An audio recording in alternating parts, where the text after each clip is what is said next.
Muchas gracias por estar con nosotros el día de hoy. Hoy vamos a hablar sobre un poco conocer el IRS y hablar sobre impuestos para no residentes.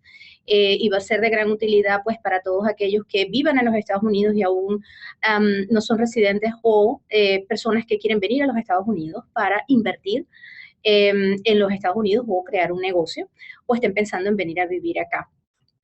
Un poco para hablarles de mí, soy contadora de profesión, tengo un máster en accounting en Estados Unidos y tengo más de 20 años de experiencia asesorando empresarios a establecer en los Estados Unidos, a establecer sus negocios y sus vidas en Estados Unidos. Así que pues tenemos una amplia experiencia porque la mayoría de nuestros clientes son personas que tienen ingresos en el extranjero y vienen a los Estados Unidos, y conocer las implicaciones que eso tiene pues es una especialidad importante. GBS Group es una empresa de consultoría que tiene oficinas en Florida y en Texas, con más de 30 profesionales en diferentes áreas, y tenemos una plataforma de servicios para ayudar a empresarios y profesionales a arrancar sus vidas acá, así que podemos ayudarles en diferentes aspectos presentes. Y vamos a hablar de las diferencias que hay entre ser residente y no ser residente fiscal de los Estados Unidos. Un residente fiscal en los Estados Unidos debe declarar sus ingresos a nivel mundial, y eso es bien importante tomarlo en cuenta, porque la implicación no es solo lo que ganen en Estados Unidos, sino lo que se ganen en cualquier parte del mundo. Un no residente fiscal, llamado comúnmente NR, solo declara ingresos que tenga en Estados Unidos, es decir, no tiene que declarar sus ingresos mundiales, solo lo que genere dentro de los Estados Unidos.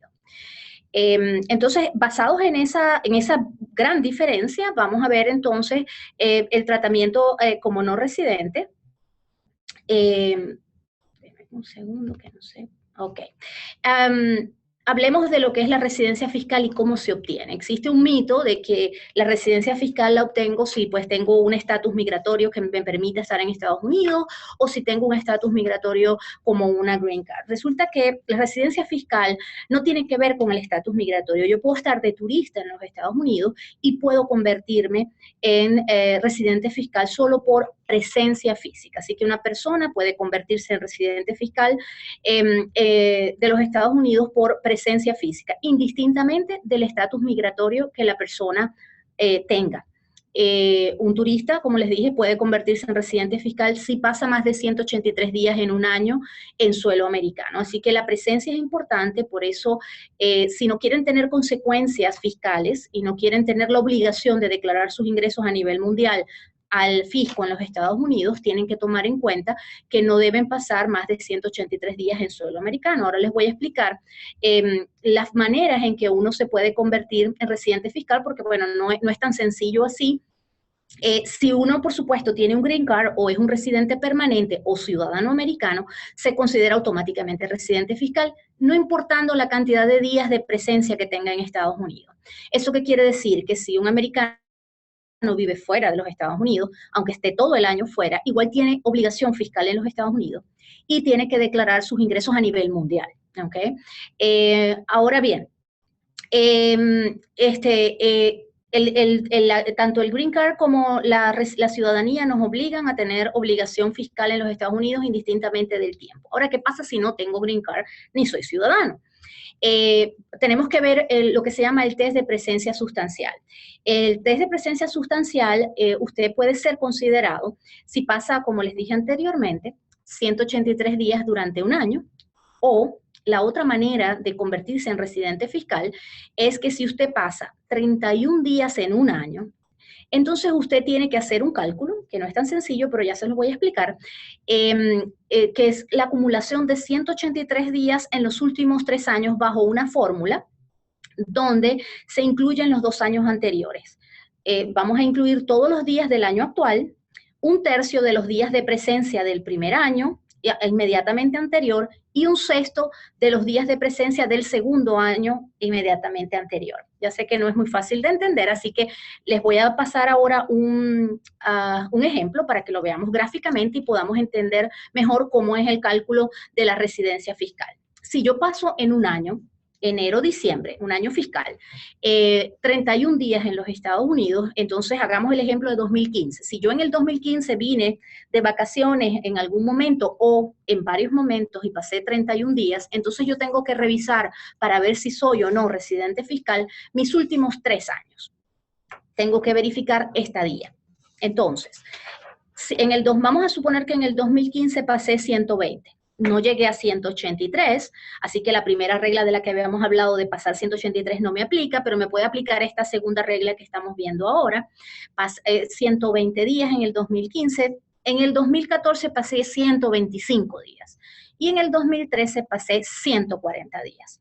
Entonces, la fórmula que me dice, yo tengo que tomar el 100% de los días del año actual, 2015. Un tercio de los días que pasé de presencia física en Estados Unidos en 2014 y un sexto de los que pasé en 2013, que es el segundo año inmediatamente anterior. Cuando hago este cálculo, lo van a ver en la línea de abajo, me da el 100% de los días del 2015, son 120 el total de los días. Luego, un tercio de los días del 2014 me da 42, es decir, divido 125 entre 3 y me da 42 días, el equivalente. Y del 2013 tengo que sacar un sexto, así que divido 140 entre 6 y me dan 23. Luego tengo que sumar los 3 años y si ese número me da mayor o igual a 183 días, entonces me pueden considerar residente fiscal por presencia física y por tanto tendría la responsabilidad y la obligación de declarar ingresos a nivel mundial.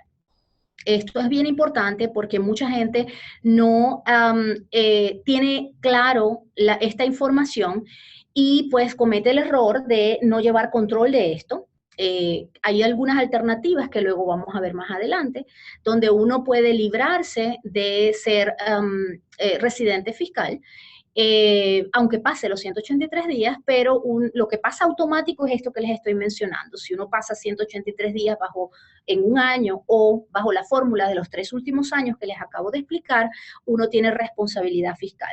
La realidad es que nadie va a venir a tocarle la puerta y a decirle, se pasó de los 183 días, usted me tiene que declarar impuestos. El tema es que si por alguna razón ustedes tienen que presentar una declaración en Estados Unidos, porque tengan algún tipo de ingreso en Estados Unidos, en esa declaración van a tener que decir los días de presencia y allí podría surgir la necesidad de que debieron haber declarado en años anteriores y no lo hicieron. Así que es importante tomarlo en cuenta porque puede tener consecuencias graves si no cumplen con los requisitos, ¿ok? Que pueden ser multas, pueden ser incluso tan grave como si hay un fraude envuelto que podría llegar hasta a una corte y hasta la cárcel. Así que hay que tener mucho cuidado con entender, porque el hecho de no conocer las regulaciones no implica que estén eximidos de la obligación de entender sus responsabilidades, así que legalmente siguen siendo responsables. ¿Okay? Continuemos con la explicación. Hay algunas excepciones a esto, por ejemplo, los días de presencia que uno esté en Estados Unidos con ciertos tipos de visa pueden no contarse para estos 183 o la regla de los 3 años. Por ejemplo, cuando una persona está con una visa F de estudiante o M, que también es para estudiar ciertos tipos de carrera, o J o Q, no se cuentan. Normalmente, por ejemplo, en el caso de la visa de estudiante, si uno viene a estudiar a los Estados Unidos, los primeros 5 años con visa de estudiante pueden ser excluidos y pueden no ser tomados como residentes fiscales. Así que es importante, pero para que esto sea válido, hay que completar anualmente una forma para solicitar esa exención que se llama la 8843.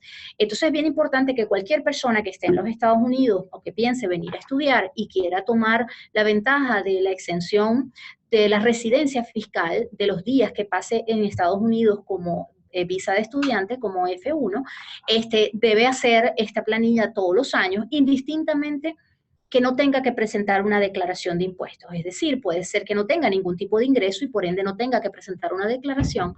Sin embargo, debe presentar esta forma 8843, donde va a hacer la petición para eximir estos días o poner como excepción estos días que pasó como visa de estudiante. Aquí hay un ejemplo de la 8843, que básicamente es un statement donde ustedes van a decir como individuos que están exentos porque están en determinada visa, los tiempos, tienen que decir si están como estudiantes, en qué institución están estudiando, qué están estudiando, dirección, en fin, hay una serie de datos que tienen que llenar y completar para asegurarse de poder usar esta excepción, que es bien importante porque no van a tener que declarar sus ingresos fuera de los Estados Unidos porque van a seguir siendo no residentes a pesar de estar los 365 días del año, siempre y cuando pues estén en estatus F, J, M o Q y llenen esta planilla. Así que es una exención bien importante que pueden usar algunas personas que vengan a este país en determinadas condiciones. Esta forma también se utiliza para otros individuos que han tenido que quedarse en los Estados Unidos por un tema médico. Muchas veces uno viene a Estados Unidos como turista y lamentablemente puede tener un accidente o una situación médica que le obliga a quedarse más tiempo del que tenía pensado y por ende pase de los 183 días. Uno también puede pedir una exención con esta misma forma 8843 para no ser catalogado como residente fiscal y evitar las responsabilidades fiscales que implica ser residente fiscal de los Estados Unidos y seguir siendo tratado como no residente. Así que es importante pues conocer y entender las posibilidades y asesorarse adecuadamente para poder completarlas y tomar los beneficios de esta exención. Otras excepciones que ustedes pueden utilizar es que si usted no pasó 183 días en un año, es decir, pasó menos de 183 días, pero por la fórmula de los 3 años que vimos anteriormente, pasó más de 183 días bajo esa fórmula, entonces usted podría calificar para una excepción que tiene que ver con lo que se llama closer connection o conexión de familiaridad o de cercanía con su país. Para que esto sea factible, usted tiene que tener su hogar en el extranjero, o sea que tendría que estar aquí de manera temporal para que esto fuera factible. Debe probar que tiene una conexión cercana con el país, donde tiene su residencia, bien sea porque está sus negocios, tiene licencias, tiene cuentas bancarias, en fin, una serie de información que le van a pedir para determinar si realmente existe esa conexión cercana con su país y puede tomar esta excepción. Para eso hay que presentar una forma, porque como les decía, si uno pasa físicamente el tiempo por cualquiera de las dos fórmulas, lo que sucede automático es que se convierte en residente fiscal y tiene obligación de declarar ingresos mundiales. Si uno quiere evitar eso y tomar una excepción, uno tiene que tomar la acción y hacer las presentaciones ante el IRS para lograr esa exención. En el caso de Closer Connection, la forma que uno tiene que presentar es la 8840, que se las voy a mostrar ahora más adelante. En la 8840 uno tiene que hacer una explicación de en qué tipo de visa estuvo, las razones por las cuales tuvo que quedarse, con qué país tiene la conexión, y luego hay una serie de preguntas y documentos que va a tener que demostrar que efectivamente tiene licencia de su país, cuentas bancarias, casa, negocios, en fin, que realmente tiene una conexión cercana con el país con el que está reclamando esta exención para que sea factible. Recuerden que esto es solo válido si usted no pasó más de 183 días en el año, es decir, que solo es válido en el caso de que tenga la fórmula de los 3 años, ¿ok? Hablemos un poco de los tratados de impuestos. Los tratados de impuestos son acuerdos a los que ha llegado Estados Unidos con algunos países. Estos tratados tienen varias cláusulas que permiten ser utilizados para cosas como determinar o resolver conflictos en residencia fiscal. ¿A qué me refiero? Por ejemplo, si yo soy de Venezuela y yo soy ciudadano venezolano, yo tengo residencia fiscal en Venezuela, a menos que yo reporte a las entidades de impuestos de ese país que ya no soy residente fiscal de allá. Pero si no lo hago, yo sigo siendo responsable fiscalmente en el país de origen.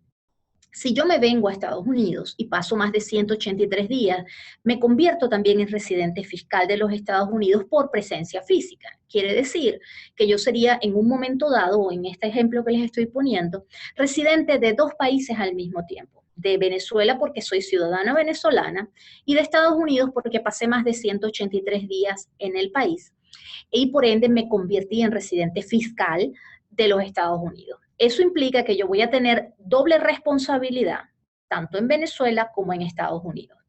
¿Qué hace el tratado? Hay unas cláusulas donde determinan de qué manera uno puede resolver esa dualidad de residencia fiscal, permitiéndole a la persona decidir en un momento dado en qué país se queda como residente en función de que pueda probar ciertas cosas, como por ejemplo que sus intereses vitales siguen estando en su país de origen. Entonces, esta resolución de conflictos ayuda mucho y es una herramienta muy útil para planificar, sobre todo cuando uno está pensando en mudarse a los Estados Unidos y necesita tiempo para organizarse desde el punto de vista fiscal y planear, evitar o retrasar, digamos, no es evitar, pero sí retrasar el momento en que se conviertan en residentes fiscales, utilizando las herramientas legales que le da la ley, que le dan estos tratados de impuestos. Estos tratados también establecen reducciones de tasas, o sea, hay ciertos tipos de ingresos que son pechados con tasas más bajas y otros ingresos incluso que están exentos. Así que es bien importante que se familiaricen con, de acuerdo al país, que tenga nacionalidad o residencia, que si hay un tratado con Estados Unidos y eso les va a permitir entender si pueden tener beneficios que puedan aprovechar. Algunos países ejemplos son Venezuela, México, España, que tienen tratados de impuestos y que pueden generarles beneficios. Para más información sobre los tratados, en la página web del IRS, que es el ente regulador de impuestos federales en los Estados Unidos, está una lista de los países contratados, incluso hay una copia de cada tratado con cada una de las cláusulas y es importante que pues entiendan los requerimientos y cómo podrían aprovechar o afectarles en un momento dado y cómo podrían aprovechar de alguna forma los beneficios que esto le trae. Esto es una herramienta muy útil desde el punto de vista de planificación fiscal, sobre todo si uno está haciendo negocios o inversiones en los Estados Unidos o piensa venir a vivir a los Estados Unidos. Para uno pedir un beneficio y utilizar el tratado, uno tiene que presentar una forma y decir la cláusula que le aplica de ese tratado y la forma que ven en pantalla en este momento, que es la 8833, se utiliza para esto.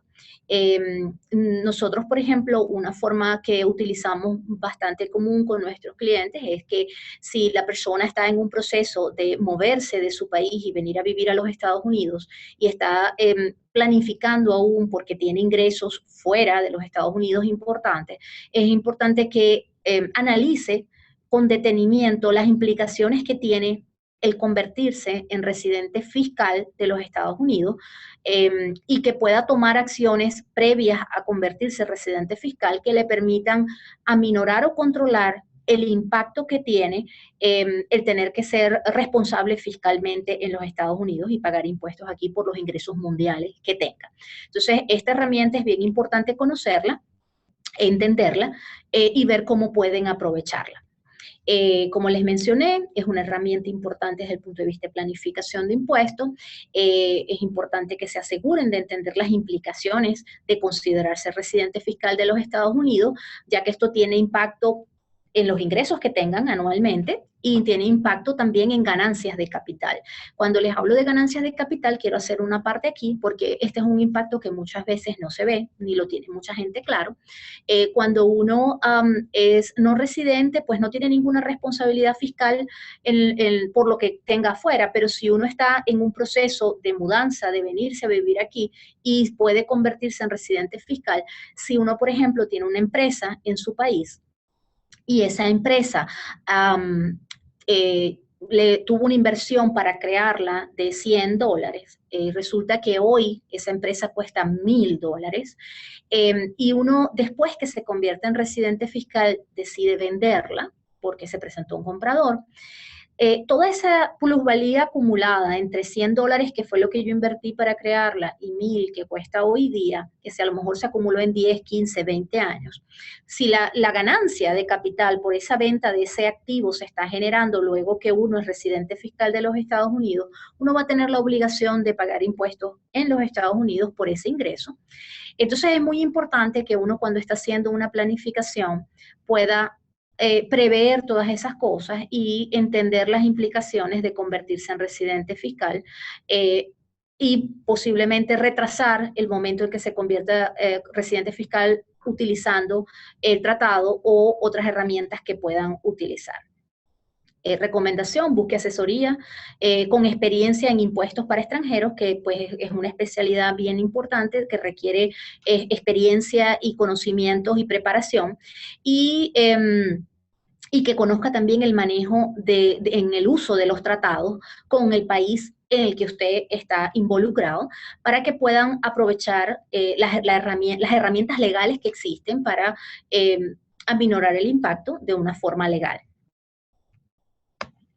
Ok, ahora hablemos de qué ingresos son gravables para no residentes. Como les dije, solo son gravables los ingresos que tiene dentro de Estados Unidos. Así que son los ingresos que se consideran con origen dentro de los Estados Unidos.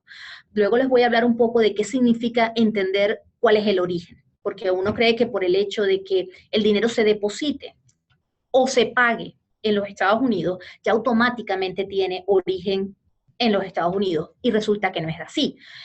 Por ejemplo, yo puedo tener una cuenta bancaria en los Estados Unidos y soy no residente. Acuérdense, no pasé 183 días bajo ninguna de las reglas, vivo en el extranjero, pero tengo una cuenta bancaria en los Estados Unidos. Y esa cuenta genera intereses. Los intereses que se generan en una cuenta bancaria donde el dueño es un extranjero, es un no residente, se consideran exentos para fines fiscales en los Estados Unidos. ¿Por qué? Porque el origen lo determina la nacionalidad y la residencia que tiene la persona que es dueña de la cuenta, no el banco ni donde físicamente tengas la cuenta. Entonces es bien importante entender el concepto de origen de acuerdo a lo que las regulaciones de impuesto establecen. Así que los intereses bancarios para extranjeros están exentos de impuestos y no pagan impuestos en los Estados Unidos. Si usted se viene a vivir a los Estados Unidos y se convierte en residente fiscal, sí va a tener que pagar por esos ingresos también. Otros ingresos que son gravables para no residentes: alquileres de propiedades. En el caso de propiedades, si la propiedad está ubicada dentro de los Estados Unidos, evidentemente esta es un ingreso que tiene origen en los Estados Unidos y por ende es gravable para no residentes. Dividendos de compañías en Estados Unidos. Si yo soy accionista de una compañía en Estados Unidos y esa compañía tiene ganancias y reporta dividendos y me paga dividendos, yo voy a ser responsable de pagar impuestos sobre esos dividendos de compañías.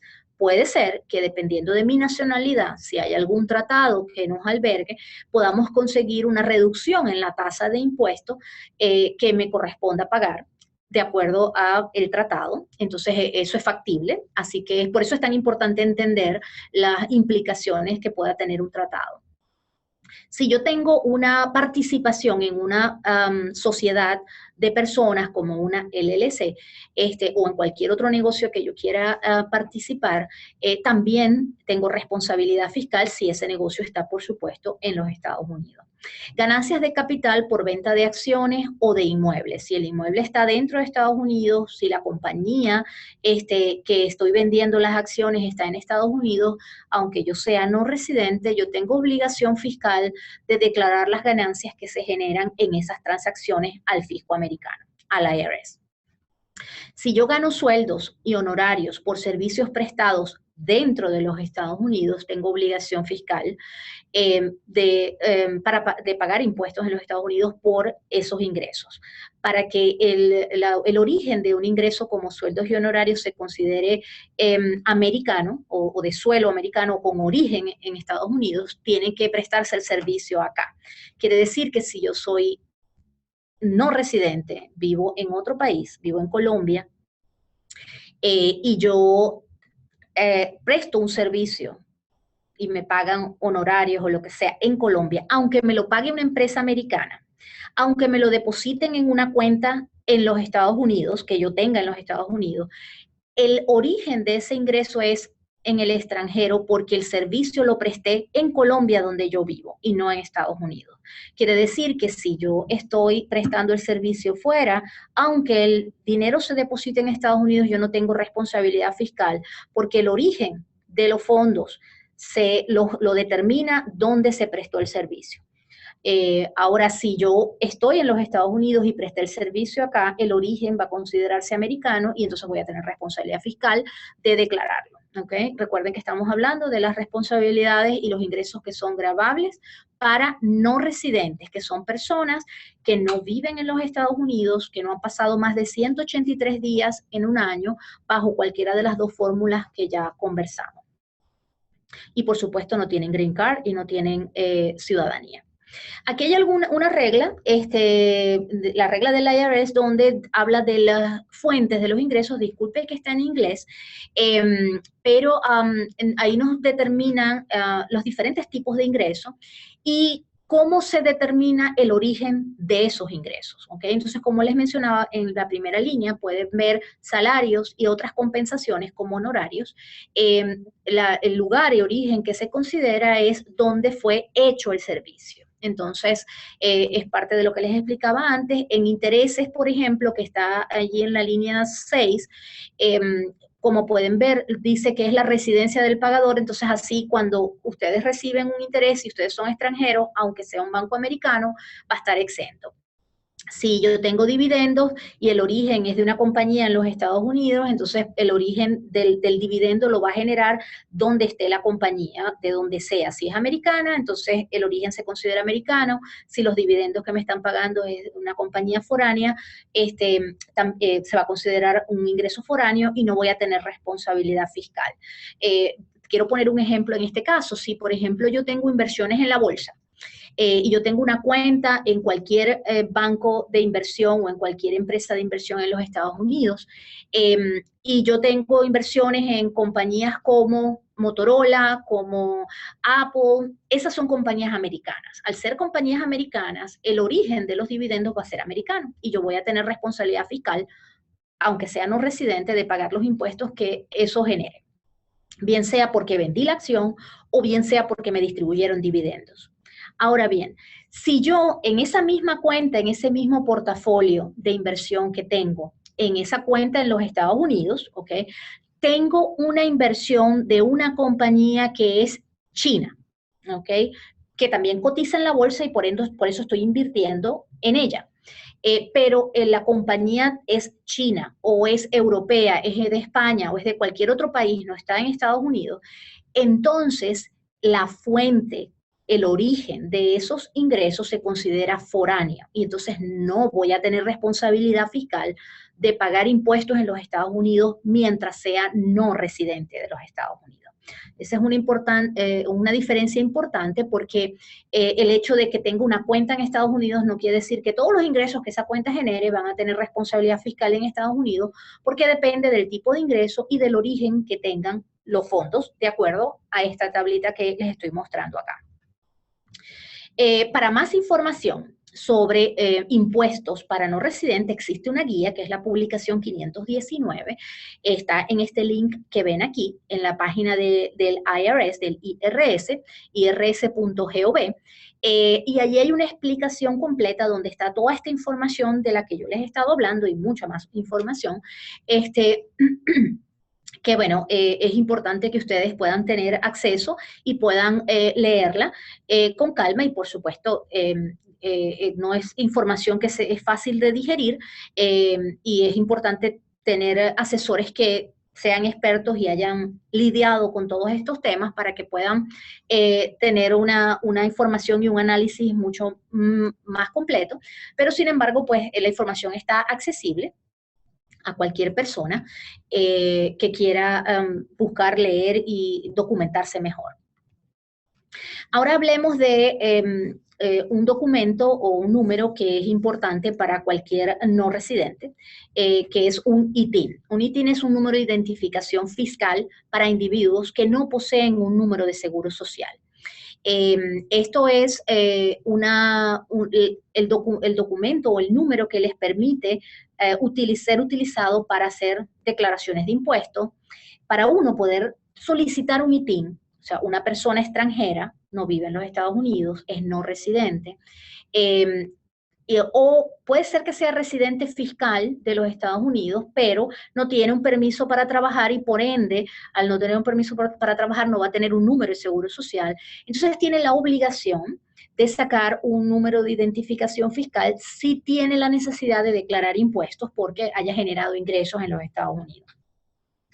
Este número de identificación fiscal puede ser solicitado únicamente si usted puede probar que tiene una potencial responsabilidad fiscal en Estados Unidos y va a tener que presentar una declaración de impuesto y pagar impuestos. Así que cuando uno hace una aplicación para pedir esto, tiene que probar que efectivamente lo necesita. No se lo van a dar simplemente porque usted quiera sacarlo, ¿no? Y va a tener que documentarlo. De hecho, ahora les voy a comentar un poco sobre los requerimientos. Un segundo. Ok, ¿cómo hacer una aplicación para lograr un ITIN? Usted debe presentar una forma que se llama W7 con todos los soportes requeridos. Que dependiendo de las razones que usted utilice para hacer la petición, pues los soportes van a variar. Tarda aproximadamente unos 90 días en que el IRS pueda asignar este número de identificación fiscal. Y deben anexarse, esto es bien importante, recientemente, en los últimos tiempos, los requerimientos han cambiado. Anteriormente era factible con enviar una copia notariada, lograr un ITIN de los documentos, una copia notariada de los documentos soporte. Hoy día, el IRS requiere documentos originales. Quiere decir que se necesita un documento con foto. Un documento con foto puede ser una cédula de identidad, puede ser un pasaporte, pero tienen que enviarse al IRS documentos originales. Además de eso, se necesita otro documento de identidad que no tiene que tener foto, puede ser un acta de nacimiento, pero tiene que ser una copia notariada o una copia certificada, perdón, del acta de nacimiento o del documento que se decida que tenga identificación. Así que hoy día es un poco más complicado obtenerlo por los requerimientos y sobre todo por la exigencia de que vayan documentos originales. Sin embargo, pues es imprescindible si usted tiene que hacer una declaración de impuestos en los Estados Unidos o va a tener algún tipo de ingreso y no tiene un número de seguro social. La forma W7 se las muestro acá. En la primera parte uno tiene que decir la razón por la cual está solicitándolo y luego dependiendo de esas razones uno va a tener que anexar la documentación para probar que efectivamente tiene ese requerimiento. Ok, hablemos entonces de otra forma que es importante, que es la W8. Ese es un documento que seguramente se lo han tropezado muchos de ustedes. La W8 normalmente la reciben cada 2 años, la requieren los bancos comúnmente. Si usted tiene una cuenta bancaria en los Estados Unidos, el banco le va a enviar este documento porque ellos tienen la obligación como agentes de retención, de determinar el estatus suyo, si usted es residente o no. Fiscal. Entonces, este documento básicamente se utiliza para establecer si usted tiene residencia fiscal o no. Cuando uno llena una W8 está diciendo que uno es no residente fiscal. Hay otro documento que es la W9 que solo se debe llenar en el caso de que uno sea residente fiscal. Así que los no residentes deben llenar esta forma para notificarle a cualquier entidad que se lo requiera que su estatus desde el punto de vista fiscal es como no residente. Además, también puede ser utilizado para establecer beneficios de tratados de impuestos y lograr reducciones de tasas en algunos tipos de ingresos. Aquí ven un ejemplo de la W8, que seguramente muchos de ustedes la han visto, y uno básicamente lo que tiene que colocar allí es información personal y una declaración jurada donde dice el tipo de estatus que tiene fiscalmente. les recomiendo que si no tienen claro el estatus fiscal que tienen, lo consulten con su asesor de impuestos, porque es muy importante que antes de que llenen un documento, ustedes sepan las consecuencias de lo que están llenando eh, y no llenen las formas equivocadas. ¿Okay? Ok, ahora hablemos de un tema que es bien importante y que afecta a los no residentes, que son las retenciones en la fuente que le hacen para diferentes tipos de ingresos. Normalmente los pagadores de ciertos ingresos tienen la obligación de realizar retención a los no residentes por el monto bruto de los ingresos que reciban en los Estados Unidos. Ejemplos de esto, por ejemplo, son instituciones financieras. Las instituciones financieras son responsables y son agentes de retención, donde tienen la obligación de retener impuestos sobre los ingresos que sean grabados en función de las regulaciones que existen. Estas retenciones pueden ser sobre dividendos que se generen, sobre ganancias de capital que se generen.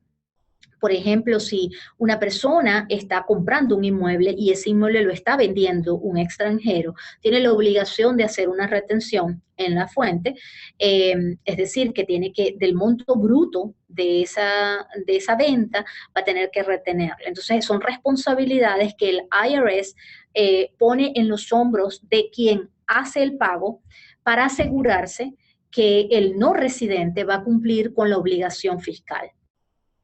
También, por ejemplo, esa obligación recae sobre compañías en los Estados Unidos que tienen socios extranjeros y le están pagando dividendos o participaciones, personas que tienen participaciones en sociedades. Las sociedades como una LLC, por ejemplo, tienen la responsabilidad fiscal de hacer una retención en la fuente a los socios extranjeros que tengan.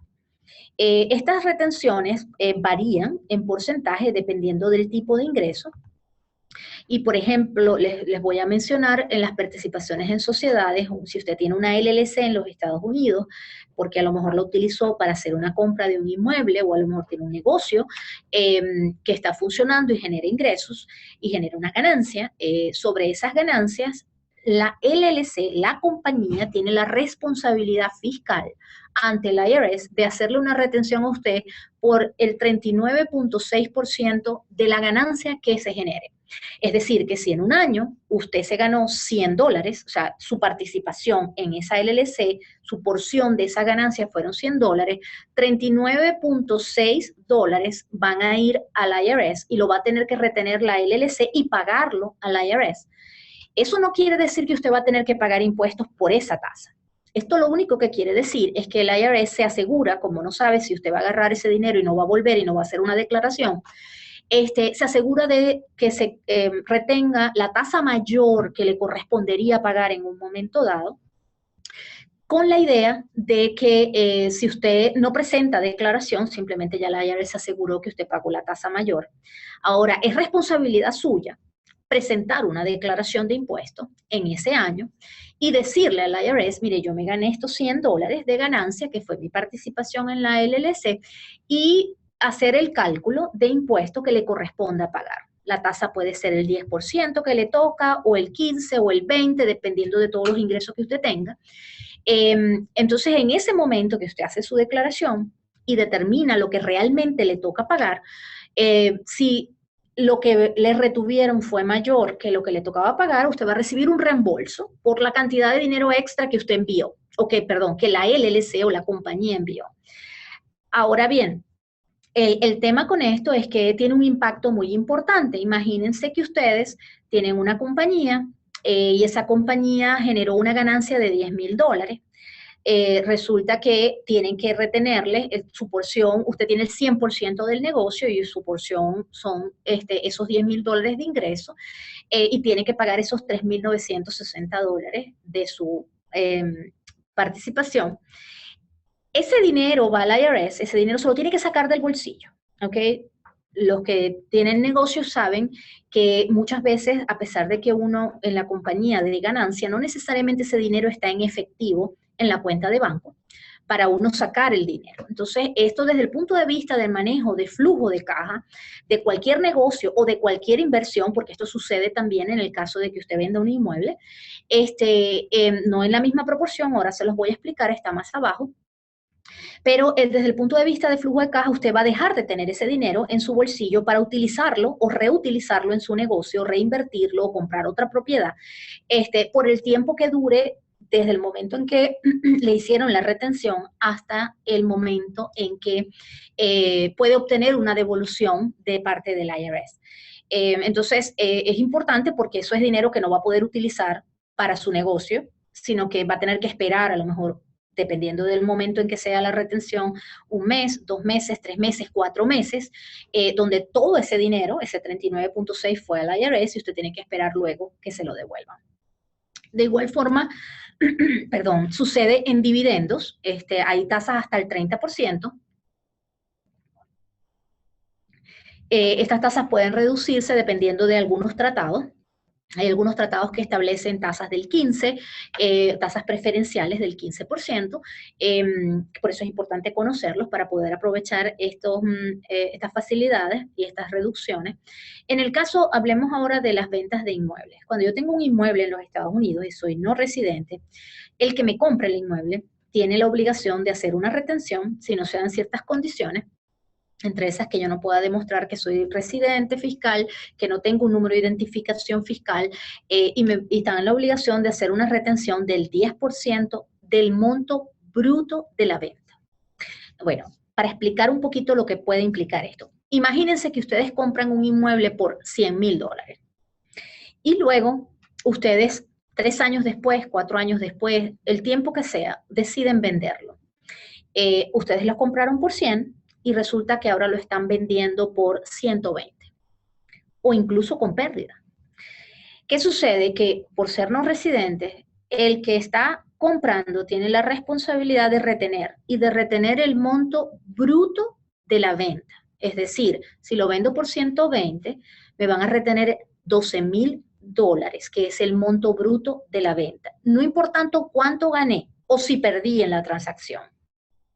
Entonces, es muy importante prepararse cuando uno está vendiendo, si uno es extranjero, no residente en los Estados Unidos, y está vendiendo una propiedad, prepararse para entender las implicaciones de esta retención, porque puede ser muy onerosa, porque uno puede no estar ni siquiera ganando en la transacción y sin embargo el que está comprando tiene la obligación de retener el monto sobre el monto bruto. No le importa si usted gana o no en la transacción. Por supuesto, como les dije en el caso anterior, una vez que usted hace una declaración de impuesto y le dice al IRS, mire, yo realmente la compré por 100 y la vendí por 120, lo que me gané fueron $20,000 en la operación. Ahí va a haber un cálculo de impuestos que puede estar entre el 15 y el 20%, dependiendo si la ganancia de capital es a corto o largo plazo. Entonces, en ese momento van a calcular impuestos. A lo mejor el impuesto que le dio a pagar, en vez de los 12,000 que le retuvieron, van a ser $2,000. Si son $2,000 de impuestos, usted va a recibir una devolución por la diferencia. Mandó 12, el comprador mandó 12 de retención, sin embargo, a usted le tocan pagar 2 y usted entonces va a poder tener $10,000 de vuelta del IRS. Pero resulta que entre el momento en que le hicieron la retención hasta el momento en que presentó su declaración y le hicieron la devolución, a lo mejor pasaron 3, 4 meses. Quiere decir que ese dinero no lo tuvo en su bolsillo, no pudo utilizarlo para reinvertirlo ni para hacer otras cosas que usted necesitaba hacer. Entonces, es bien importante planificar cuando uno tiene la idea de invertir en los Estados Unidos o si ya tiene inversiones y quiere venderlas o piensa que en un momento dado se va a dar una venta para evitar estas consecuencias, porque pueden evitarse si uno se prepara y uno toma las previsiones adecuadas y tiene la asesoría adecuada. Otras formas importantes de conocer cuando uno es no residente y que se las van a topar si están haciendo negocios en los Estados Unidos, tienen inversiones en los Estados Unidos, bien sea cuentas de inversión en la bolsa o bien sea que tiene una propiedad. La forma 8805 se la van a conseguir si ustedes tienen participación en sociedades en los Estados Unidos y este es el documento que prueba que le hicieron una retención. Ese 39.6 que le explicaba atrás, va a estar allí reflejado el monto de la retención que se hizo y este es un documento que ustedes van a tener que anexar a su declaración de impuestos para probar la retención que les hicieron y entonces puedan recibir una devolución o aceptarles esto como parte de un abono de los impuestos que están pagando.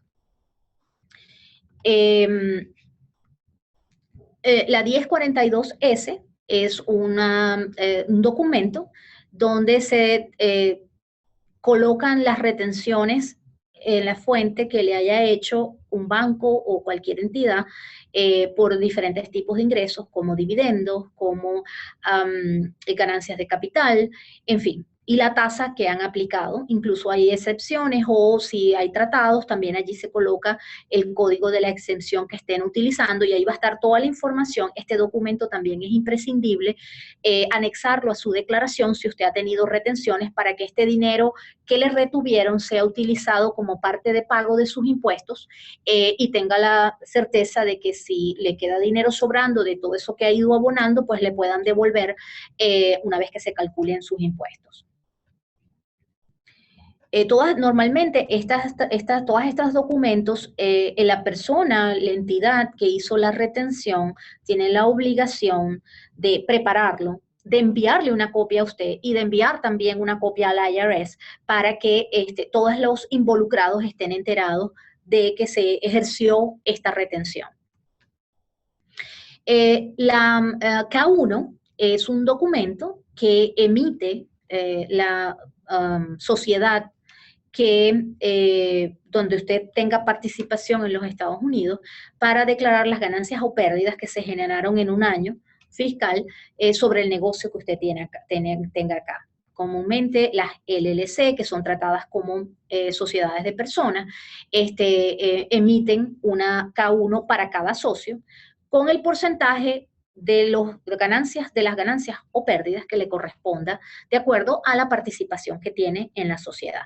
Este documento es la base para poder incluir estos ingresos en su declaración personal en los Estados Unidos. Hablemos un poco del tema sucesoral, ¿okay? Es bien importante porque también tiene una implicación cuando uno está haciendo inversiones en los Estados Unidos. Estos son impuestos, hasta ahora todas las cosas que hemos hablado básicamente están reguladas por impuestos sobre la renta. Quiere decir que es impuesto a las ganancias. Yo trabajé o hice una inversión y tuve una ganancia por esas actividades que desarrollé. Ahora bien, hay otras leyes como las leyes de sucesiones y de regalos, donde todos los conceptos, digamos, tienen que ver con que hay una persona que tiene un activo o unos activos en los Estados Unidos y fallece. En el momento en que la persona fallece, esos activos son sujetos a impuestos sucesorales. Esto es digamos, impuestos sucesorales básicamente existen en todos los países, igual en Estados Unidos existen. Entonces, hablemos del tratamiento fiscal para un no residente que tiene activos en los Estados Unidos y fallece. Para una persona no residente fiscal de los Estados Unidos, la exención sobre los activos que tengan los Estados Unidos es de $60,000. ¿Qué quiero decir con esto? Supongamos que usted tiene un inmueble en los Estados Unidos. Ese inmueble cuesta $300,000. Ese es el valor de mercado de ese inmueble hoy. Usted fallece hoy. Quiere decir que su activo tiene un valor de mercado de 300. La exención que usted va a poder tomar son 60. Como sobrepasa esa exención, entonces usted tiene la obligación, usted no, porque usted ya falleció. Eso se llama el estate, o los activos tienen la obligación, así que va a haber una persona que se encarga de hacer esa declaración. Y va a tener que decir, ok, tiene estos activos, esta casa que cuesta tanto valor de mercado, sobrepasa los 60,000, va a tener que hacer una declaración y va a tener que pagar impuestos sucesorales por esa cantidad de valor del activo. Estos impuestos son bastante onerosos, pueden llegar a una tasa hasta del 40%. Así que es bien importante que uno planifique cuando quiere hacer inversiones en los Estados Unidos. Esto aplica para inmuebles, participación en sociedades, acciones en compañías, cualquier activo tangible que usted tenga en los Estados Unidos. Eso no aplica para dinero en efectivo, pero sí para inversiones que tenga en los Estados Unidos. Así que es bien importante entender las implicaciones y uno prepararse, porque bueno, evidentemente para morir solo hay que estar vivo, así que cualquiera somos susceptibles a esto, y tener las previsiones necesarias. Por supuesto, cada planificación, cada caso es diferente, dependiendo del nivel de la inversión que usted esté haciendo, las estrategias que se pueden utilizar para minorar el impacto sucesoral en un momento determinado o para eliminarlo, va a depender mucho de la cantidad de la inversión que está haciendo. Hay estrategias bastante sencillas para uno, digamos, tener un impacto bajo en el caso de un fallecimiento. Algo, por ejemplo, es que uno pueda dividir el activo. Si uno tiene una propiedad y esa propiedad, en vez de ponerla a nombre de una sola persona, está la esposa, el esposo y los hijos, y son 2 hijos, está dividiendo el activo en 4 personas. Cada una de esas personas va a tener $60,000 de exención. Entonces, si usted dividió la casa de 300,000 entre 4, entonces el impacto va a ser mucho menor que si lo tiene una sola persona.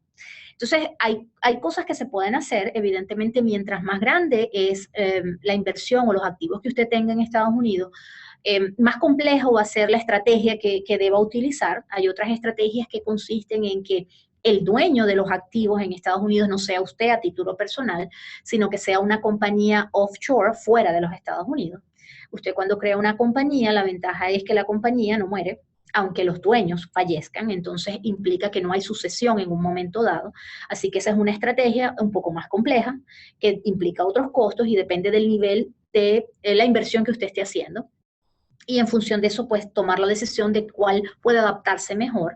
Es importante que esto es un tema bien especializado, lo consulte con su especialista de impuestos y esté bien asesorado para entender las implicaciones y qué estrategia podría utilizarse y sea más factible o más adecuada y eficiente para su caso particular. Por ejemplo, si usted la inversión que está haciendo no es muy grande, pero quiere tener una protección sucesoral y que en caso de fallecimiento no haya que pagar esos impuestos, porque la realidad es que los impuestos va a tener que pagarlos de lo que haya. Muchas veces hay gente que tiene que hasta vender y liquidar los inmuebles para poder tener el dinero para pagar esos impuestos.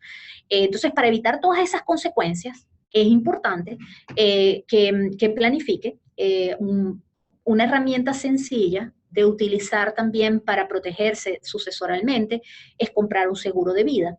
Si uno compra un seguro de vida, por el monto del impuesto que le tocaría pagar en caso de un fallecimiento, el impuesto es exento de impuesto y ese dinero puede ser utilizado para pagar los impuestos que se generen en el caso de un fallecimiento. Entonces, hay diferentes estrategias dependiendo del tipo de inversión que usted esté haciendo, el valor de esa inversión, y pueden ser más o menos complejas en función de los requerimientos de cada quien y el caso de cada quien.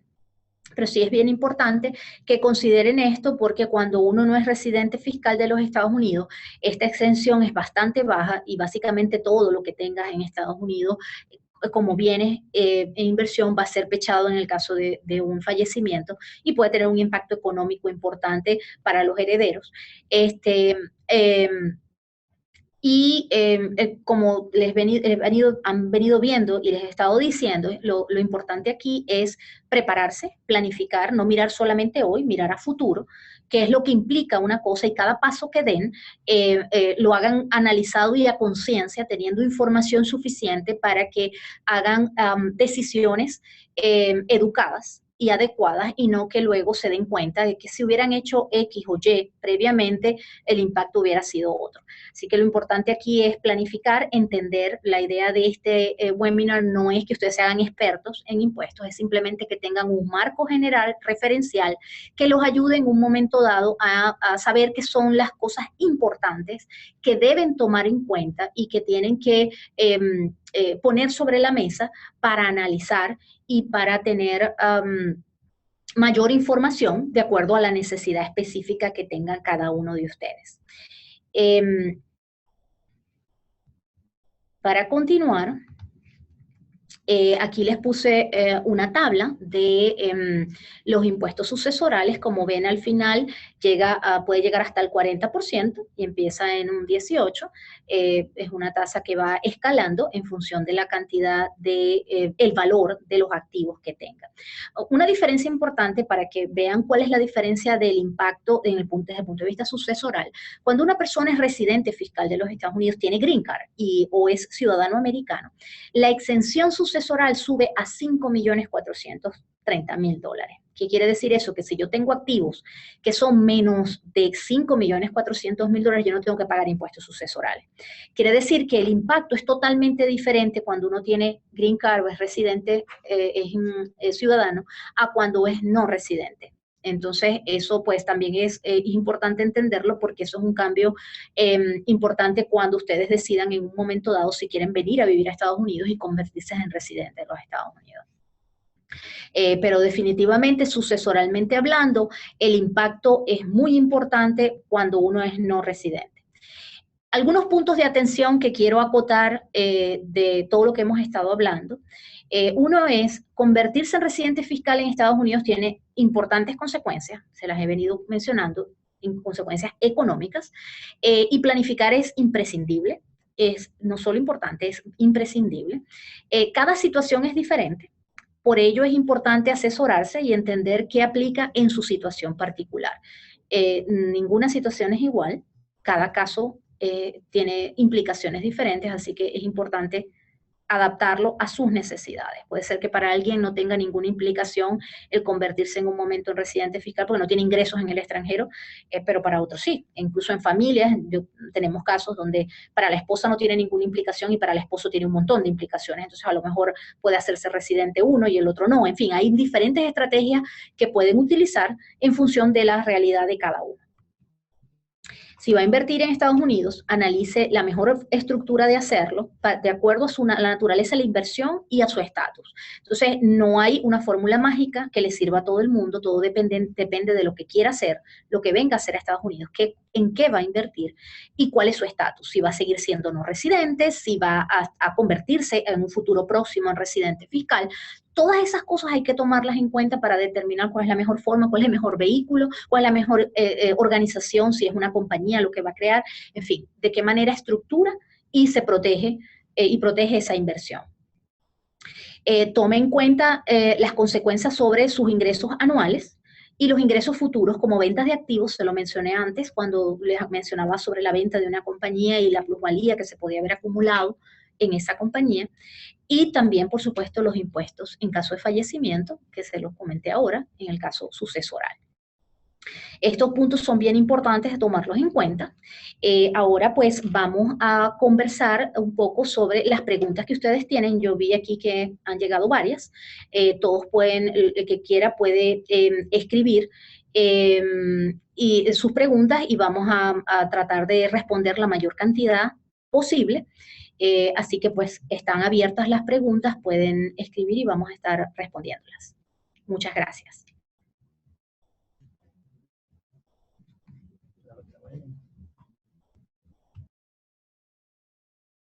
Ahí.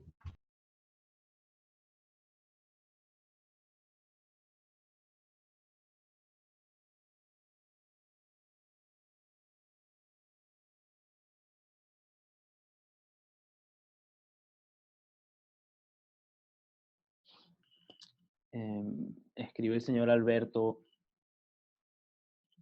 Buenas tardes, María, siendo residente o no residente fiscal en el caso de tener obligación de declarar, ¿importa en algo la edad? No, no importa la edad. Cualquier edad, si tienes un ingreso, tienes obligación de reportarlo. Así que igual, siendo menor, siendo mayor de edad, vas a tener que reportar los ingresos que generes.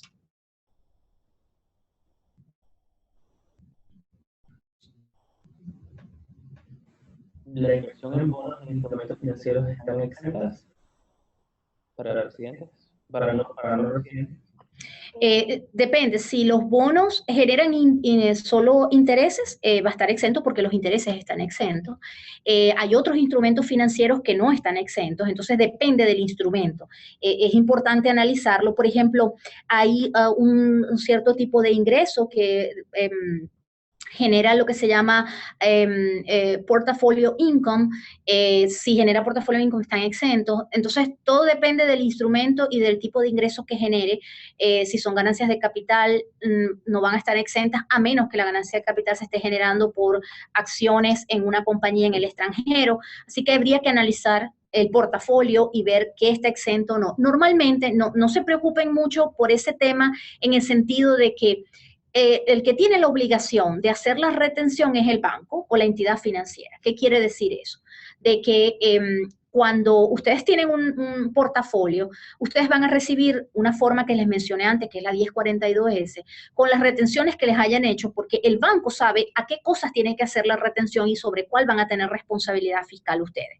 Ahora bien, cuando ustedes van a hacer una inversión, sí es importante que tomen en cuenta el impacto fiscal, porque no es lo mismo hacer una inversión y determinar la rentabilidad de esa inversión si ustedes saben que no van a tener que pagar impuestos porque está exenta. Entonces, si no han hecho la inversión, evidentemente la pregunta es importante al asesor que les esté vendiendo la inversión para determinar la rentabilidad real, si incluye o no incluye impuestos. Ahora, si ya tienen una inversión, ya tomaron la decisión, lo que tienen que estar atentos es que van a recibir una 1042 ese con la información de las retenciones que les hayan hecho.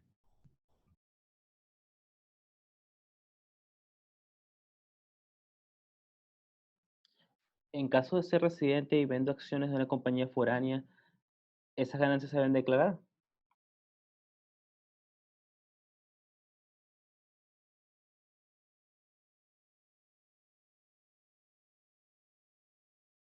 Ok, si uno es un residente fiscal de los Estados Unidos, bien sea porque tiene green card o es ciudadano o pasó más de 183 días en el país, uno tiene la obligación de declarar todos sus ingresos a nivel mundial. Por ende, si uno vende acciones de una compañía foránea, va a tener que declararlo. La única forma de que uno esté exento de declarar ventas en compañías foráneas es que uno sea no residente fiscal de los Estados Unidos. Así que si es residente, pues sí, tiene la obligación. ¿Existe una edad a partir de la cual un individuo está obligado a declarar o es solo desde el momento en que la persona empieza a recibir ingresos, independiente de la edad o estado migratorio? Sí, es independiente de la edad. Puede ser un bebé que heredó y tiene unos ingresos y están produciendo ingresos, no importa la edad, tiene obligación de declarar si está generando ingresos. Hay algunos tipos de ingresos que pueden declararse sobre las declaraciones de los padres, pero la edad no tiene una implicación.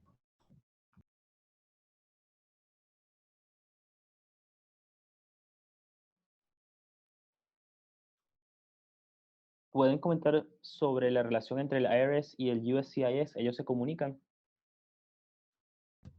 Ok, toda la información de impuestos es totalmente privada y la única forma que el IRS tenga autorización para divulgar información personal de sus impuestos o de los impuestos de una compañía es o bien que uno lo autorice, es decir, yo puedo autorizar al IRS a divulgar información y hay que llenar un formulario y firmarlo, eh, o que una corte lo ordene. Entonces, si no hay ninguna de estas dos cosas, no hay forma que ninguna entidad, incluyendo inmigración, tenga información de las declaraciones de impuestos. Esto es totalmente personal y confidencial y solo uno puede autorizarlo, a menos que esté en un juicio y entonces sea parte del sumario y la corte ordene que se abran los registros.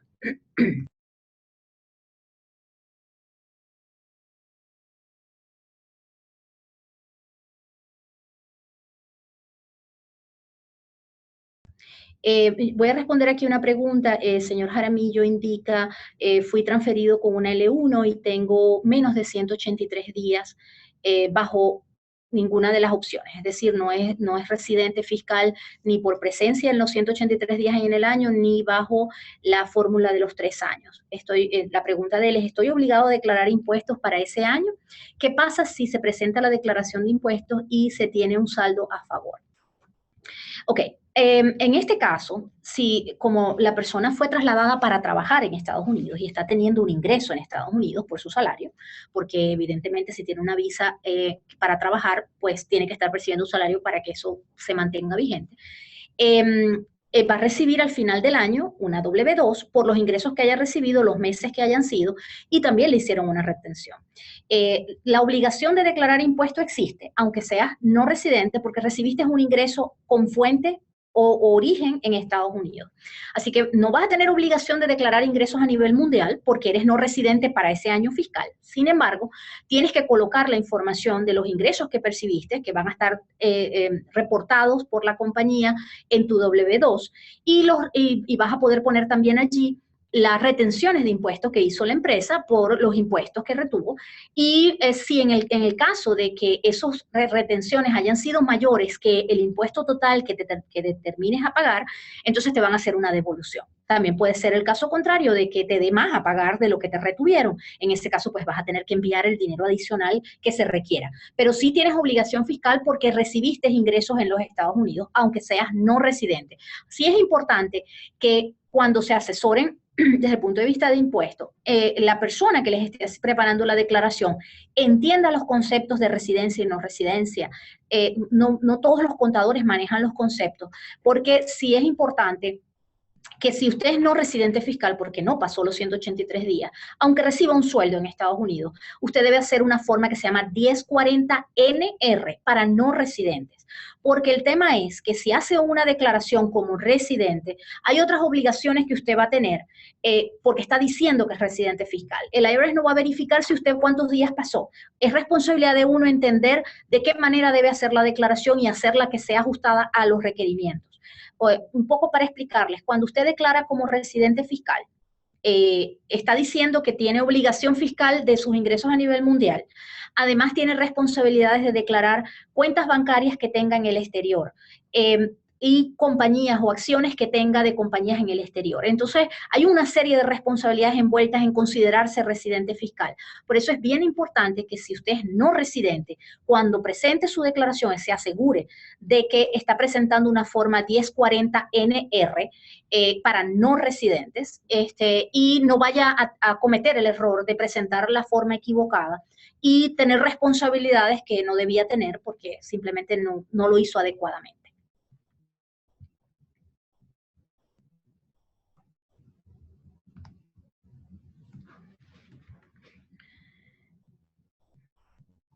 ¿Otra pregunta? A ver, aquí tengo otra pregunta. El señor David pregunta, felicitaciones por el webinar, muchas gracias. Excelente información. En el caso de un estudiante venezolano con estatus F1 y posee acciones en una LLC, ¿debe declarar impuestos por los dividendos de la LLC? ¿Hay alguna exención por el tratado con Venezuela? Bueno, la LLC, si está siendo tratada como una sociedad de personas, la sociedad de personas, los ingresos que se perciben no son dividendos. Los dividendos son los que generan las compañías anónimas, como una Inc., Corp. Por ende, la ganancia se considera una ganancia ganada por su esfuerzo y no hay exención desde el punto de vista del tratado. En los dividendos sí hay unas tasas preferenciales para en los tratados, pero no en el caso de la LLC. Sin embargo, como me dice que tiene F1, en el caso de F1 va a ser una declaración como no residente si está haciendo la aplicación para tomar la exención de los 5 años que les mencionaba con la forma 8840, que tendría que presentarla, además de la declaración, que va a ser una 1040NR como no residente, y el ingreso que va a generarse allí va a ser su participación, las ganancias de la LLC, pero sí tiene que hacer la declaración y no va a poder tener ningún beneficio del tratado con Venezuela porque no, ese tipo de ingresos no está tipificado allí.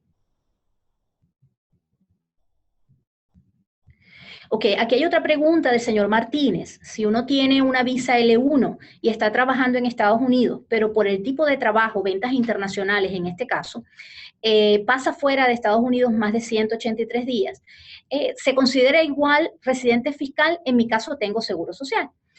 Por supuesto, por tener una visa que le permite trabajar legalmente en Estados Unidos, va a tener un número de seguro social.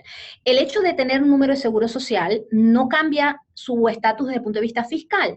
Lo que cambia el estatus fiscal tiene que ver con la presencia física, como les expliqué antes. ¿Qué quiere decir esto? Que usted puede tener una L1, tener un trabajo en Estados Unidos, tener un seguro social y ser no residente fiscal, porque no pasó 183 días bajo ninguna de las dos fórmulas. Eso quiere decir que usted es no residente fiscal y debe presentar una forma 1040NR y solo va a tener que declarar sus ingresos en Estados Unidos, que va a ser el salario que le genera esa relación laboral que tiene con la visa L1. Entonces, tiene la obligación de declarar impuestos por los ingresos en Estados Unidos como no residente. Déjenme ver.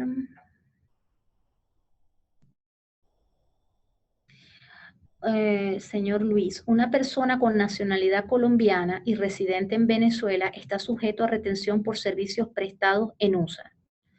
Si usted no vive en los Estados Unidos, servicios prestados en USA. No sé a qué se refiere con los servicios prestados en USA, porque ¿dónde vive? Necesito saber si es residente fiscal o no de los Estados Unidos y dónde presta el servicio. Porque si usted vive en Venezuela, no vive en Estados Unidos, quiere decir que el servicio que presta no lo presta en Estados Unidos, lo presta en Venezuela. Lo que son honorarios y servicios prestados por su trabajo, el origen de los fondos se considera en base a dónde se presta el servicio, no dónde se pague. Es decir, si hay una empresa americana que le paga por hacer un trabajo y se lo paga en una cuenta bancaria suya en Estados Unidos, eso no determina el origen de ese ingreso. El origen lo va a determinar dónde usted presta el servicio. Si usted está residiendo en Venezuela, quiere decir que ese ingreso tiene un origen venezolano porque, y no va a tener responsabilidad fiscal en Estados Unidos si usted no es residente fiscal de los Estados Unidos.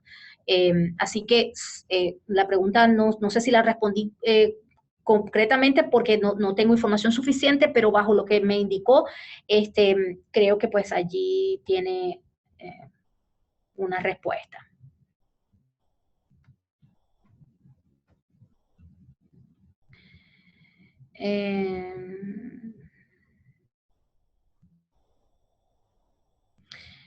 A ver, José, ¿los documentos originales son devueltos por el IRS? Sí. Más o menos tardan como 1 mes y medio en enviarlos de vuelta y sí, normalmente los devuelven. Yo siempre trato de que no se envíen documentos que sean muy valiosos o utilizados. Por ejemplo, trato de no enviar pasaportes porque a veces cuesta mucho conseguir un pasaporte. Algunas nacionalidades son difíciles de obtenerlos o los trámites son complicados, entonces a lo mejor una cédula de identidad que es más fácil de sacar en un momento dado, o algunas personas incluso tienen hasta 2 cédulas, son documentos originales que se pueden utilizar y que no tienen consecuencias tanto si se perdieran, porque igual van y vienen por correo y aunque las devuelvan, podrían perderse en el correo. Tiene otro punto aquí, dice, ¿las LLC se retienen? ¿Se pague o no la participación? Sí. Si una LLC da ganancia, indistintamente de que haya dinero para pagar y distribuir esa ganancia, la retención tiene que hacerse y pagarse al IRS. Ese es uno de los problemas, que muchas veces si ustedes tienen un negocio que está funcionando y tiene cuentas por cobrar y invierte en inventario y necesita el dinero para la operación, no necesariamente el dinero está en banco para que usted pueda pagar o distribuir esos dividendos porque lo está reinvirtiendo, esa ganancia. Entonces, uno de los efectos de las retenciones de este 39.6% que les mencionaba para los no residentes es que igual va a haber que sacarse del bolsillo de alguna manera y muchas veces los socios hasta tienen que poner poner dinero para poder pagar esa retención. Entonces, ese es un tema que es bien importante tomar en cuenta cuando uno está tomando una decisión de qué tipo de empresa crea, porque cuando se enfrentan al problema, que ya tienen que sacar el dinero, es que se dan cuenta de la consecuencia. Entonces, es bien importante que se asesoren para determinar cuál es el tipo de estrategia más adecuada y que les permita optimizar la operación que estén haciendo en los Estados Unidos. Sobre las sucesiones, ¿es sobre el valor de mercado o sobre el valor de compras o ventas? Cuando hablamos de sucesión, lo que paga impuesto es el activo como tal, no es una operación que se haga. Es decir, si yo tengo un inmueble que cuesta $1 millón, el valor del millón no tiene que ver con que yo lo venda, me lo quede, nada. En lo que una persona muere, ese activo tiene una responsabilidad fiscal sobre el valor de mercado que tenga, no sobre lo que vendí, la ganancia. Eso es otra cosa. Si luego ese inmueble se vende y genera una ganancia, hay impuestos sobre la renta. Eso es otro impuesto. Yo estoy hablando de impuestos sucesorales y el impuesto sucesoral es pecha el activo como tal, el valor del activo. Un poquito para echarles cuento. Este tema sucesoral es un tema que viene desde los años de cuando vinieron los Pilgrims de Europa a colonizar y vinieron a Estados Unidos. Ellos venían huyendo de las monarquías. En las monarquías hay una acumulación muy grande de dinero. Entonces crearon este impuesto sucesoral para cortar la acumulación de dinero y que no se crearan monarquías en Estados Unidos. Así que históricamente la idea era que le quitaban la mitad de lo que tuviera para que el próximo heredero no acumulara un nivel de riqueza y que pudiera convertirse en un súper heredero y tener unas monarquías como lo que se vivió en Europa. Entonces, ese impuesto ha ido evolucionando, por supuesto, las exenciones han ido aumentando. En el caso, como les decía, de un residente o americano, la exención son 5.400.000, o sea que muchos de nosotros no estamos, digamos, no vamos a estar afectados por esto. De hecho, si una persona está casada y es residente o americano y va a hacer una adecuada estructura, puede sumar la exención de los esposos y esa exención puede llegar a más de $10 millones. Quiere decir que si uno no tiene activos por más de $10 millones no va a tener implicación. Pero eso estamos hablando de residentes. El tema aquí es que los no residentes, solo la exención son $60.000 y el efecto sí nos afecta a una mayor cantidad de personas en un momento dado. Y por eso es que es importante tomarlo en cuenta. A ver.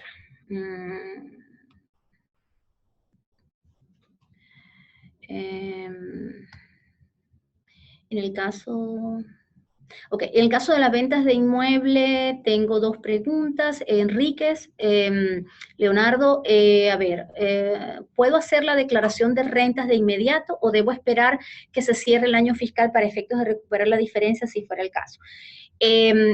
Uno no puede hacer la declaración hasta que no hay el cierre fiscal porque no están las formas, los formularios y no va a poder hacerlo. Tiene que esperar que cierre el año.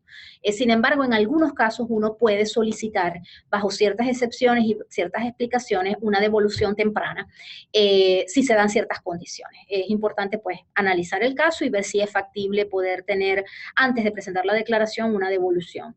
Si se compra inmediatamente otro inmueble, se puede rescatar la retención. No, existe una herramienta y creo que con esto también voy a responder luego a Marianela, que tiene una pregunta sobre el 1031 Exchange. Ok, hay una provisión de impuesto que es el 1031 Exchange que permite que si una persona, bajo ciertas circunstancias, hace una nueva inversión en inmueble, pueda diferir el pago de impuestos, pero se tienen que dar una serie de condiciones. Para que un 1031 se pueda dar, uno no puede recibir el dinero, es decir, si la transacción se ejecutó, después que recibí el dinero ya lo contaminé y tengo que pagar impuestos sobre él. Para que yo pueda hacer uso de este diferimiento de pago de impuestos y usar esta fórmula que es el 1031, tengo que utilizar un ente separado de mí, que son entidades que se encargan, que son intercambiadores, que tienen que recibir el dinero como en un escrow account y mantenerlo allí hasta que se compre la próxima propiedad, y además tengo que cumplir con una serie de requerimientos de tiempos para que sea factible que pueda hacer ese intercambio.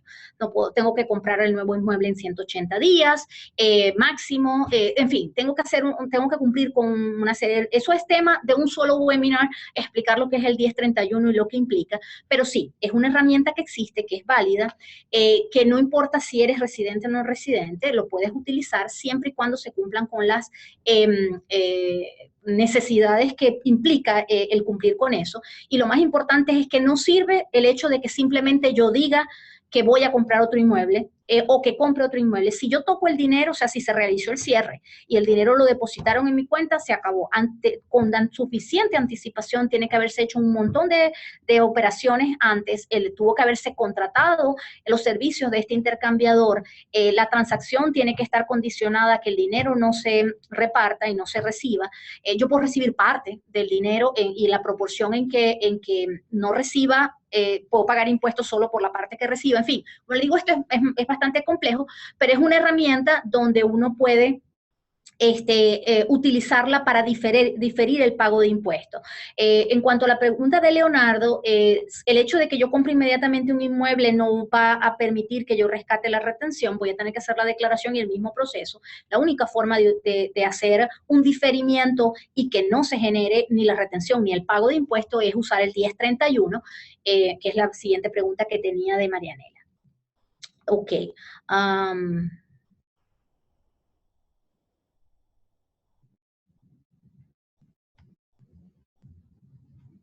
Ok, Orlando hace una pregunta. Nos gustaría que ampliaran el caso de la ganancia por compra y venta de acciones en Estados Unidos que son negociadas en bolsa o por agentes de mercado de capitales. Es cierto que por la complejidad de demostrar conexión, los agentes en USA no retienen a no residentes. Es cierto que por la complejidad de demostrar conexión, los agentes en USA no retienen a no residentes. Ejemplo, un cliente que compra acciones de Apple usando una empresa offshore como comprador y usa un broker americano. Claro, todo depende de las circunstancias. Como les dije, el agente de retención es el responsable de determinar si tiene o no que hacer la retención. Hay ciertas ganancias de capital que no están pechadas, hay algunas, también hay dividendos, entonces todo depende del tipo de ingreso que se esté generando. Como les dije, cada uno debe analizar su posición particular y determinar en qué momento le afecta o no o qué le corresponde. ¿Okay? La compañía LLC, disculpen, esto se movió y perdí dónde estaba. Orlando, ok. La compañía LLC, cuyos dueños son compañías offshore, como declaran. Ok, Marianela pregunta, las compañías LLC cuyos dueños son compañías offshore, ¿cómo declaran? ¿A quién dirigen la K1? Deben declarar también las offshore. ¿Quién regula eso? Ok, si una empresa o una persona natural extranjera, como es el caso de una offshore, tiene una inversión en una LLC, va a recibir una K1 a su nombre. Las K1 puede ser para personas o para empresas, el que sea dueño, el que tenga una participación. Entonces, va a recibir una K1 por los ingresos que se generen y va a tener la obligación de presentar una declaración. Como es una offshore, va a tener que presentar una declaración como foránea, como una compañía foránea, pero tiene la obligación de presentar una declaración. Así que, efectivamente, pues sí, recibe una K1, si tiene participación en una LLC, que sea tratada como una sociedad de personas y va a tener que hacer una declaración la offshore como compañía foránea haciendo negocios en Estados Unidos. Ok, otra pregunta. Algunos realtors recomiendan comprar las propiedades a nombre de una empresa, de una compañía LLC. Desde el punto de vista de impuestos, ¿qué ventajas y desventajas tiene el comprar una casa? No como inversión, sino para habitarla. Ok. Ese es un tema importante. La recomendación de comprar un inmueble con una LLC tiene que ver con varios aspectos. Aspecto 1, proteger el inmueble y otros activos que usted tenga de cualquier demanda. Es decir, que si en un momento dado usted ese inmueble lo alquila y hay un problema con el inquilino, qué sé yo, se cayó por las escaleras y dice que y se fracturó la columna y dice que es culpa suya porque usted no arregló la escalera y le pone una demanda, esa demanda va a ir contra la LLC. Si usted tiene esa propiedad a título personal, la demanda va a ir a usted y a todo lo que usted tiene. Entonces, de alguna manera la LLC funciona como una cajita de protección que lo va a ayudar a controlar los riesgos que implica ese arrendamiento.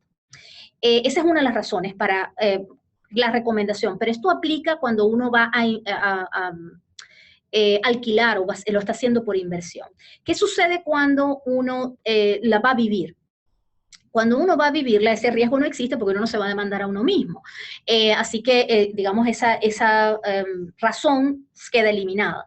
Ahora bien, si uno tiene residencia fiscal en los Estados Unidos, vive en los Estados Unidos, hay unos beneficios que uno tiene de su vivienda principal que implica unas reducciones en el cálculo de los impuestos a la propiedad, tanto en las tasas como el valor de la propiedad para fines de impuestos. Entonces, si uno la pone a nombre de una LLC, uno pierde esas ventajas de poder declararla como vivienda principal. Y adicionalmente, dependiendo del estado donde vivan, porque cada estado es diferente, pero en el caso de Florida, por ejemplo, lo que uno declara como vivienda principal, en este caso se llama Homestead Exemption, no está sujeto a demandas, así que hay una protección intrínseca en esa vivienda principal que uno está viviendo.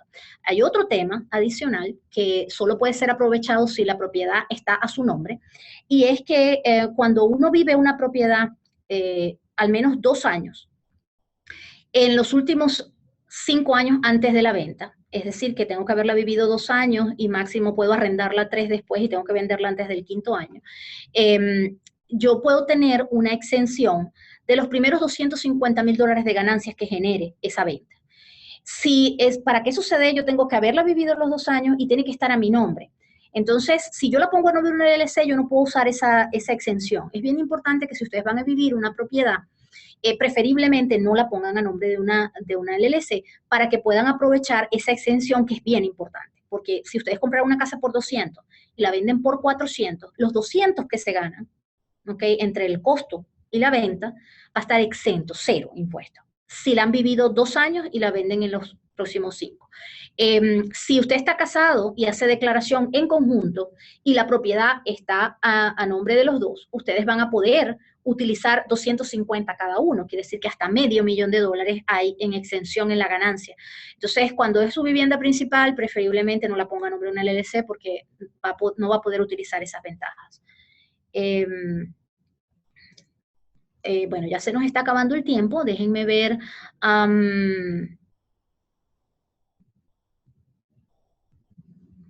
Pedro hace una pregunta: para mitigar o dividir el impuesto sucesoral entre familiares, hijos, etcétera, ¿los hijos pueden ser accionistas aún siendo menores de edad? Sí, pueden ser accionistas. No pueden ser parte de la junta directiva porque no van a tener posibilidades, pero sí podrían ser accionistas.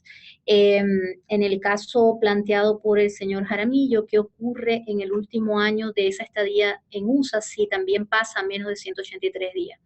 Ok, eso es una interesante. Tanto en el primer año como en el último año en que uno está como residente fiscal en los Estados Unidos. Es decir, en el primer año, vamos a suponer que ustedes llegan en julio a Estados Unidos a trabajar. Resulta que uno tiene 2 opciones. Uno puede considerarse lo que se llama un dual en ese año y ser no residente la primera porción y residente la segunda, o si no pasó los 183, pues no residente en toda. Eso igual sucede al final. Si yo estoy en los Estados Unidos en forma temporal y yo en el último año estuve 3 meses en el país, y yo si saco la cuenta de los últimos 3 años, me voy a considerar residente fiscal por presencia física, yo voy a tener que declarar por el periodo que estuve en Estados Unidos y tuve ingresos, y el otro periodo lo puedo hacer como no residente. Si no tengo ingresos, no tengo nada que declarar. Entonces puedo ser dual, tanto al principio como al final, de la residencia fiscal en Estados Unidos. Eso implica muchas veces, dependiendo del caso, hasta hacer 2 declaraciones, una como 1040 NR como no residente y otra como residente. En esos casos les recomiendo que hagan consulta, porque es bastante especializado, es complejo, porque hay una serie de restricciones y regulaciones que tienen que tomar en cuenta cuando se están haciendo declaraciones duales. A ver, impuesto sucesoral. María, una de las estrategias simples que mencionaste es colocar el activo inmueble a nombre de una compañía offshore e incluir varios socios como esposa e hijo. Pregunto, ¿los hijos accionistas tienen que ser mayor de edad? No, no es necesario que sea mayor de edad, ya solo había respondido, viviendo fuera de Estados Unidos, las ventas de seguros de vida o salud generan pago de impuesto a la gente. Viviendo fuera de USA. Ok, ese es un punto que tiene que ver con el origen del ingreso. En el caso de eso, que son comisiones, básicamente, si usted está viviendo fuera de Estados Unidos, aunque el pago se lo realice una compañía americana, y aunque él reciba el dinero en una cuenta americana que usted, una cuenta en Estados Unidos que usted tiene, si usted es no residente, la fuente del dinero se considera generado donde usted está, que sería el país donde usted está generando ese servicio y por el cual se está ganando esa comisión. Así que en ese caso no genera impuesto en Estados Unidos y de hecho la compañía de seguro no le está haciendo ninguna retención porque usted es no residente y no tiene ninguna obligación fiscal en los Estados Unidos. Es diferente si usted se muda a los Estados Unidos porque ahí sí va a tener responsabilidad fiscal, no importando dónde se haya ganado el dinero y ya el origen de la fuente, aunque sea extranjera, igual va a estar pechada porque usted se convertiría en residente fiscal de los Estados Unidos. Pero mientras sea no residente, aunque el dinero lo reciba en una cuenta bancaria en Estados Unidos y aunque se lo pague una compañía americana, si usted está haciendo ese servicio y haciendo esas ventas en el extranjero, se consideran de origen extranjero y no va a tener consecuencia fiscal o responsabilidad fiscal en Estados Unidos.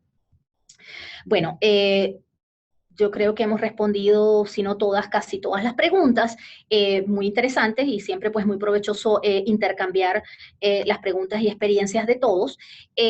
Algunos pensamientos de cierre que quiero compartir ustedes, y es uno bien interesante. Si usted cree que la educación puede ser costosa, porque muchas veces la gente dice que no va a pagar por la asesoría, pruebe la ignorancia. Realmente la ignorancia puede costar mucho dinero, así que es importante que tomemos en cuenta que es importante entender, conocer y educarse. En Estados Unidos toda la información está en Internet, lo importante es saber buscarla e interpretarla,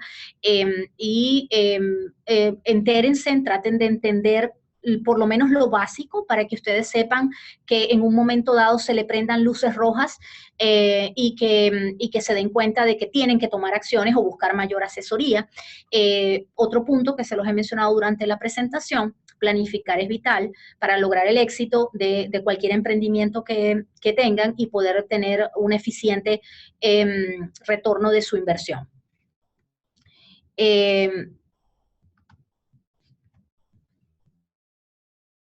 Esta presentación que acabamos de hacer y que han disfrutado va a estar disponible en los próximos días en YouTube y también en nuestra página web gbsgroup.net para que puedan verla de nuevo o compartirla con quien consideren ustedes que le puede ser provechoso. Y la vamos a estar también circulando en las redes sociales. También pueden seguirnos para más información sobre este tema y otros temas de interés en las redes sociales. Estamos en Facebook, en LinkedIn, en Twitter, en Google Plus y en YouTube. Pueden ver otros webinars de interés. Así que pues constantemente estamos compartiendo. Para nosotros es un compromiso importante impulsar a la comunidad hispana que quiere hacer y desarrollar una vida en los Estados Unidos. Muchísimas gracias a todos por compartir hoy y tomarse el tiempo de escucharnos. Espero que les haya sido de mucho provecho y que puedan utilizar las herramientas y conocimientos que obtuvieron hoy para continuar su desarrollo o empezar su emprendimiento en los Estados Unidos. Y con muchísimo gusto, sería un placer y un honor pues atenderlos si tienen alguna necesidad en la que podamos serles útiles. Muchísimas gracias y esperamos verlos en nuestros próximos webinars.